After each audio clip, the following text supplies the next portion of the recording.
Trump lands in South Korea, front lines of North Korean nuclear standoff.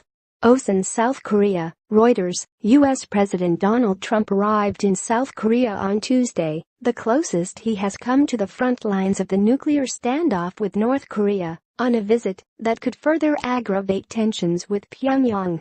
Landing at Osan Air Base outside the capital Seoul, Trump stepped down from Air Force One onto a red carpet as he began his 24-hour state visit with a ceremonial military honor guard parade on the airport tarmac.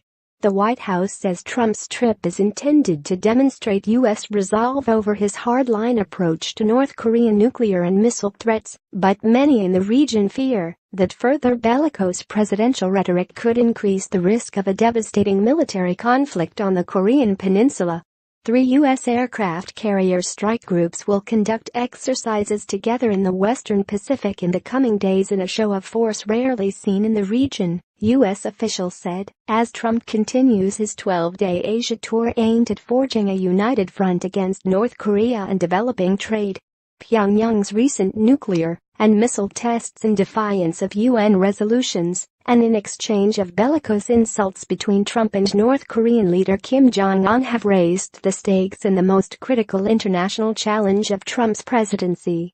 On the second leg of his five-nation trip, Trump on Tuesday was due to tour the main garrison for U.S. troops stationed in South Korea, the sprawling Camp Humphreys, which lies about 100 kilometers, 60 miles, from the border with reclusive North Korea. He will later hold talks with South Korean President Moon Jae-in. Trump is seeking to further ratchet up pressure on Pyongyang following his visit to Tokyo, where he declared that Japan would shoot North Korean missiles out of the sky if it bought the U.S. weaponry needed to do so, suggesting that the Japanese government take a stance it has avoided until now. The South Korea leg of Trump's trip is an effort to present a united front despite differences with Moon over how to confront North Korea, as well as Trump's complaints over the two countries' trade agreement and South Korean defense spending. Trump has rattled some U.S. allies with his vow to totally destroy North Korea if it threatens the United States, for deriding Kim as a rocket man on a suicide mission, and for dismissing as pointless any diplomatic engagement with Pyongyang. Kim, who has also made clear he has little interest in negotiations, at least until North Korea develops a nuclear-tipped missile capable of hitting the United States, has called Trump a mentally deranged U.S. dotard.